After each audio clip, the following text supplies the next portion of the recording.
Everyone, welcome back to my YouTube channel. आज की new video में आप सब लोगों का स्वागत है। तो चलिए देखिए इसमें हम क्या करेंगे। 19वें चैप्टर का हाफ पार्ट हमारा कंप्लीट हो चुका था पहले वाली वीडियो में, ठीक है। तो अभी हम नेक्स्ट को स्टार्ट करेंगे।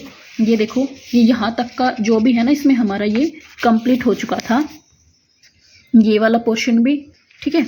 ये हमारा यहाँ तक कंप्लीट हो चुका था, रेखाओं को मोटा और आधा करना, ठीक है। ये हमारा कंप्लीट हो चुका था।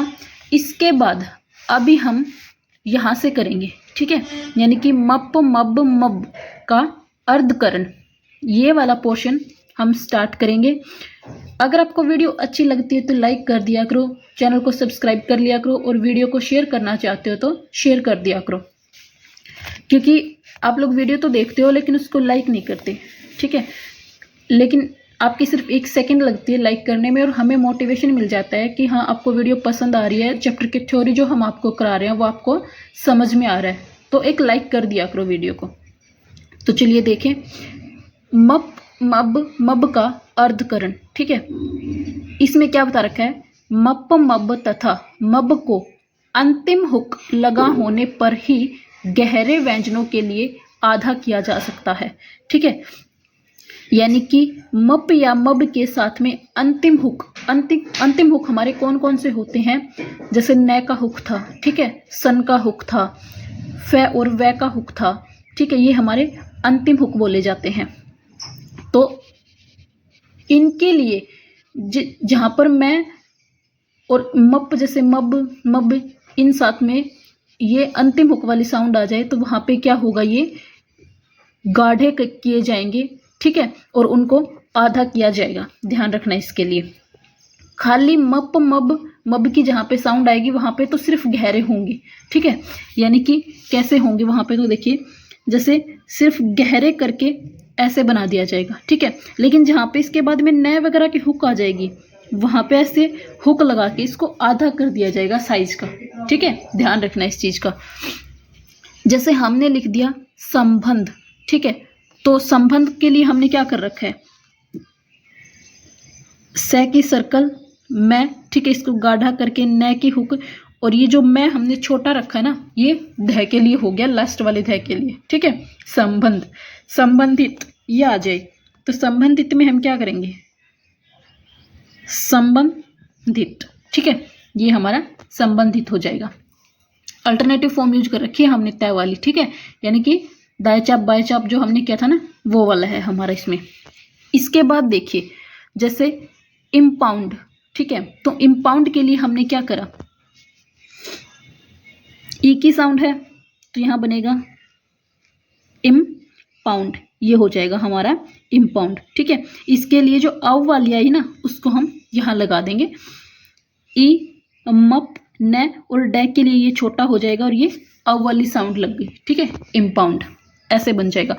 अब देखिए किंतु में क्या बता रखा है इन्होंने, चंपत, ठीक है, खाली मप की साउंड आई है तो हमने मप को कंप्लीट लिखा है, ठीक है, छोटा नहीं किया, सिर्फ गाढ़ा करके मैं को कंप्लीट लिखा है, ठीक है। कैसे बना रखा है इन्होंने चंपत को, जैसे हमने लिखा च मप और ये तो चंपत, ठीक है, ऐसे कंप्लीट बना रखा है। अब देखिए इनमें साइज का डिफरेंस अलग से शो हो रहा है हमें, ठीक है, ये बड़ा है और ये छोटे बना रखे हैं, तो ये ऐसे बनेगा, ठीक है। इसके बाद संयुक्त व्यंजन रे तथा ले, यानी कि रे के साथ में य की साउंड आ जाए तथा ले के साथ में य की साउंड आ जाए को आधा नहीं किया जा सकता, ठीक है। यानी कि रे और य, ले और ये दोनों साउंड आई हैं तो इनको, इनके बाद में अगर डे वगैरह दे रखा है ना हमें, जैसे तैवर्ग या टैवर्ग में से कोई भी है, तो फिर उसके लिए हम उस वर्ड को आधा नहीं करेंगे, ठीक है, हम उसको फिर अलग से कंप्लीट लिखेंगे, ध्यान रखना इस चीज को, ठीक है। जैसे हमने यहाँ पे तैवर्ग और टैवर्ग के लिए वर्डों को आधा किया है ना अभी तक, तो जहाँ पे रे और ले के बाद में आ जाए तैवर्ग में से किसी की भी साउंड, जैसे तय की, थे की, ठीक है, तो वहां पे हम उसको आधा नहीं करेंगे, ठीक है। तो इस चीज का ध्यान रखना। प्रथम और द्वितीय स्थान के आधे व्यंजन अपने स्थान पर लिखे जाते हैं, ठीक है, किंतु तृतीय स्थान की आधी रेखाएं लाइन पर ही लिखी जाती हैं, ठीक है। जैसे हम क्या करते थे, तीसरे स्थान का जो हमारा वोवल है उसमें हम क्या करते हैं, लाइन को काट के स्टार्ट करते हैं, ठीक है। लेकिन जहां पे आधा करके लिखना है ना, वहां पे इन्होंने क्या कर रखा है, उसको लाइन पर ही छोड़ रखा है। देखिए अभी जैसे हमने लिखा पहले पार्ट, पार्ट ये हो गया, ठीक है, फर्स्ट प्लेस की वोवल है इसमें, तो हम क्या करेंगे, पा को टैग के लिए छोटा कर दिया, ये आ गया हमारा, ठीक है। जैसे हमने लिख दिया गोद, गोद, तो ग को लाइन पे छोटा कर दिया यहाँ पे, ठीक है, गोद, द के लिए छोटा हो गया। लेकिन अगर गिद्ध, गिद्ध या आ जाए, ठीक है, तो अब इसमें देखिए रूल में हमें क्या बताया है कि तीसरे स्थान की आधी रेखाएं लाइन पर ही लिखी जाती हैं, ठीक है। तो अब ये हॉरिजॉन्टल है, ठीक है, ये तो वैसे भी हमारी लाइन पर ही आएगी, गिद्ध, ये हो गया, ठीक है। लेकिन और देखिए मैं आपको वर्ड दिखाती हूं, जैसे हमने लिख दिया इसमें लूटना, ठीक है, ये हो गया लूटना, ठीक है। तो बुक के अकॉर्डिंग तो हमारा क्या लिखा जाएगा, ले को लाइन पे छोटा कर दिया और इसके बाद में ना, ठीक है, लूटना, ये हो गया हमारा।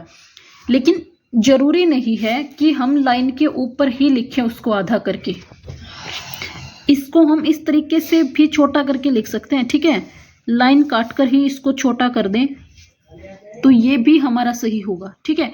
जिस बच्चे को रूल के अकॉर्डिंग ये समझ में आ जाए तो वो ये कर लेना, अदरवाइज ये कर लेना जैसे हम स्टार्टिंग से करते आ रहे हैं, यानी कि थर्ड प्लेस वालों को थर्ड प्लेस पे छोटा कर देंगे, ठीक है, और सेकंड प्लेस वालों को सेकंड पे छोटा कर देंगे, फर्स्ट वालों को फर्स्ट पे छोटा कर देंगे, ठीक है।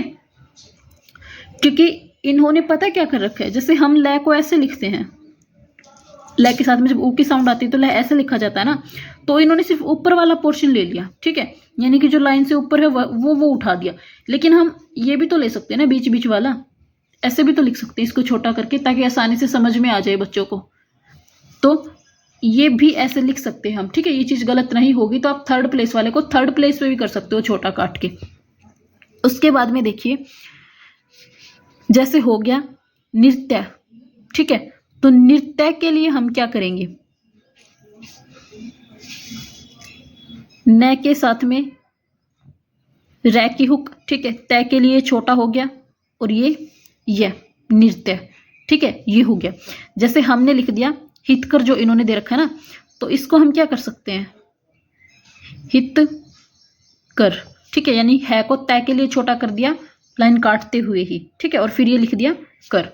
तो हम इस तरीके से लिख सकते हैं इन चीजों को। इसके बाद में नेक्स्ट देखिए स्वर लोप, ठीक है, अर्धकरण नियम लागू करने में कुछ स्वरों को प्रकट करना संभव नहीं होता, ठीक है, यानी कि स्वर का लोप कर दिया जाता है, क्योंकि काफी सारे वर्ड ऐसे आते हैं जिनको हम छोटा करते हैं ना, तो वहां पे हर स्वर को लगाना पॉसिबल नहीं रहता हमारे लिए, तो वहां पे हम क्या कर देते हैं, स्वर का लोप कर देते हैं। अतः स्पष्ट व्यंजन रेखाएं प्राप्त करने के लिए तृतीय स्थान के स्वरों का लोप किया जा सकता है, ठीक है, यानी कि तीसरे स्थान के जो साउंड आती है उसको हम लोप कर सकते हैं ताकि व्यंजन हमारा आसानी से लिखा जाए, ठीक है। तो इस चीज का देखिए यहाँ पे जैसे हमने लिख दिया नतीजा, नतीजा ये हो गया, ठीक है, तो हम नतीजा के लिए क्या कर सकते हैं, हमने लिखा न को तय के लिए छोटा कर दिया, ठीक है, और ये बन गया हमारा जा। तो हम ऐसे भी लिख सकते हैं और हम लगाना चाहें तो ऐसे ई की वोवल भी लगा सकते हैं, नतीजा, ठीक है, तो इस चीज का ध्यान रखना।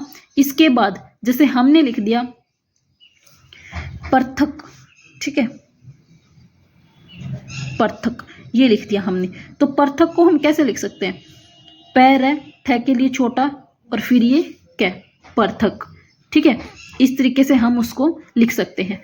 उसके बाद देखिए नेक्स्ट में हमें क्या बता रखा है, किंतु वाक्यांश में यदि क्रियाओं के बाद सहायक क्रियाएं जैसे हैं, था, थे, थी आदि आ जाए तो क्रियाओं को स्पष्ट करने के लिए व्यंजन को आधा किया जा सकता है और अंत में स्वर लगाया जाता है। ठीक है, देखिए जैसे क्या बता रखा है, जाते, ये आ गया। ठीक है, तो हम जाते को कैसे लिखते हैं, जाते। ठीक है, जाते, ये एक ही वो लगा दी हमने, जाते, ये हो गया। लेकिन जाते थे, सहायक क्रिया आ गई है इसके साथ में। ठीक है, जाते थे, ये आ गया हमारा। तो इसमें हम क्या कर सकते हैं, जा को छोटा करके लिख देंगे, किसके लिए, तय के लिए। ठीक है, और इसके बाद में थे, जाते थे, ये हो गया। ठीक है, यानी कि यहाँ पे तो हमने जाते को कंप्लीट लिखा, लेकिन यहाँ पे जा को तय के लिए छोटा कर दिया और उसके बाद वाला थे लिख दिया। ठीक है, चाहते थे, चाहते थे, तो चाह को ते के लिए छोटा कर दिया। ठीक है, और उसके बाद में थे लिख दिया, चाहते थे। ठीक है, ये हो जाएगा। जैसे हमने लिख दिया करना चाहता था,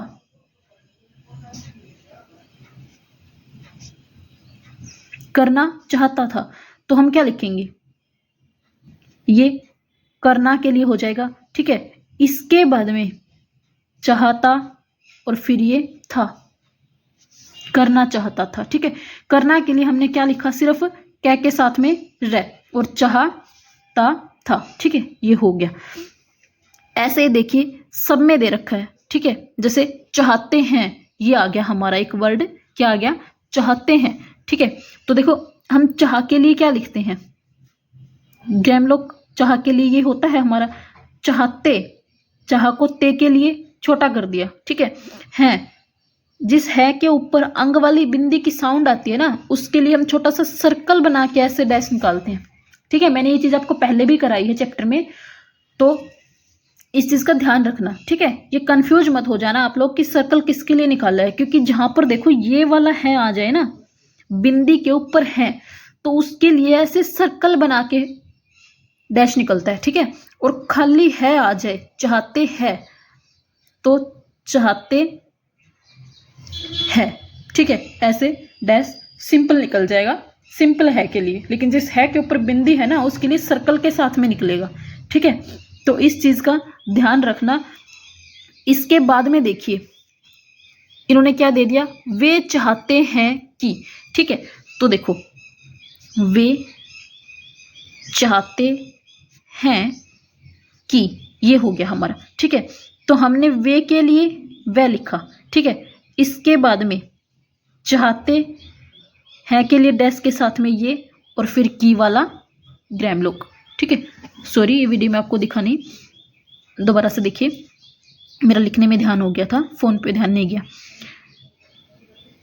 वे, ठीक है, चाहते हैं कि, ये हो जाएगा हमारा। ठीक है, तो ये ऐसे बनेगा। इन सब चीजों का आप ध्यान रखना। जैसे उन्होंने लिख दिया नहीं करना चाहते हैं। ठीक है, ये लिख दिया, तो नहीं करना चाहते के लिए हम क्या लिखेंगे, नहीं वाला ग्राम लोग। ठीक है, करना चाहते हैं। ठीक है, ये हो जाएगा हमारा। तो ये जो है इन सब चीजों का आप लोगों ने ध्यान रखना है। ठीक है, जिस जिसको चैप्टर समझ में आया है वो थम्स अप का कमेंट जरूर करें। ठीक है, जो जो बच्चे वीडियो को देख रहे हैं और जिसको चैप्टर अच्छे से समझ में आया है वो एक थम्स अप वाला कमेंट जरूर करें। इसके बाद में हमने क्या करना है, ये देखिए ये वाला जो है, ठीक है, शब्दाक्षर, संक्षिप्ताक्षर और जो वाक्यांश हमारे हैं, इसको हम नेक्स्ट वीडियो में कंप्लीट करेंगे। ठीक है, इस पार्ट को हमने 3 पोर्शन में यानी कि 3 वीडियो में डिवाइड किया है, क्योंकि काफी बड़ा चैप्टर है। ठीक है, तो हम इसको 1 या 2 वीडियो में कंप्लीट करेंगे, तो एक तो बहुत लंबी बन जाएगी, 1 घंटे के करीब। ठीक है, लेकिन अगर 2 वीडियो में करेंगे तो भी जो दूसरी वीडियो है वो भी हमारी आधे घंटे के करीब पहुंच जाएगी। तो इससे अच्छा है हम इसको 3 पार्ट में डिवाइड कर लें। ठीक है, आपकी जो चैप्टर की थ्योरी है ना अभी वो हमारी कंप्लीट हो चुकी है। ठीक है, ये देखिए, ये यहाँ से लेके अर्धकरण के सिद्धांत से लेके, ठीक है, ये वाली जो है, ये सारी की सारी थ्योरी हमारी कंप्लीट हो चुकी है। अब आपने करना क्या है, इसके बाद ये जो एक्सरसाइज है ना 56 वाली जो है हमारी, ठीक है, ये 57 वाली जो है, इसके बाद में इन दोनों एक्सरसाइज को कंप्लीट करके देखना है, कम से कम 4 से 5 बार लिख के देखना है एक एक वर्ड को, ठीक है, क्योंकि जितना आप स्टेनो को लिखोगे बेटा, मैं बार बार बता रही हूँ, उतना आपको अच्छे से आएगी स्टेनो, क्योंकि स्टेनो प्रैक्टिस मांगती है। ये कोई रटने की चीज़ नहीं है कि आपने रट लिया उसको और वो याद हो जाएगी, ऐसा बिल्कुल नहीं है, ठीक है। आप वर्डों को जितना लिखोगे ना, ये उतना आएगी आपको। तो लिख के देखा करो, प्रैक्टिस किया करो अच्छे से। अगर आप स्टेनो की प्रैक्टिस बुक कंप्लीट होने तक अच्छे खासे लाना चाहते हो तो, ठीक है, क्योंकि अगर आपकी बुक कंप्लीट होते हुए कम से कम 60 या 70 की स्पीड नहीं आई ना डिक्टेशन में, सीन वाली में, तो बेटा बहुत ज़्यादा टाइम लग जाएगा और आप अनसीन की स्पीड नहीं ला पाओगे। और अगर अनसीन की स्पीड आपकी 80+ 100+ नहीं आई तो फिर आपका एग्जाम जो है स्टेनो का वो क्वालिफाई नहीं होगा। तो प्रैक्टिस कर लिया करो, अभी हमारे पास टाइम पड़ा है काफ़ी, ठीक है, क्योंकि अभी 2025 चल रहा है और इसके लास्ट में आएंगे स्टेनो के जो एग्ज़ाम है, ठीक है। तो तब तक आपकी बुक भी कंप्लीट हो जाएगी। अगर आप मेहनत अच्छे से करोगे तो आपकी स्टेनो की प्रैक्टिस भी हो जाएगी, ठीक है। तो इसको अच्छे से करना, ध्यान से करना। वीडियो अच्छी लगे तो लाइक कर देना, चैनल को सब्सक्राइब कर लेना और वीडियो को शेयर करना चाहते तो शेयर कर देना। मिलते हैं अगली वीडियो में, जो वाक्यांश और संक्षिप्ताक्षर वाला हमारा पोर्शन बचा हुआ है उसके साथ। तब तक के लिए अच्छे से प्रैक्टिस कीजिए और कुछ ना समझ में आए तो कमेंट करके पूछ लीजिए। Thank you.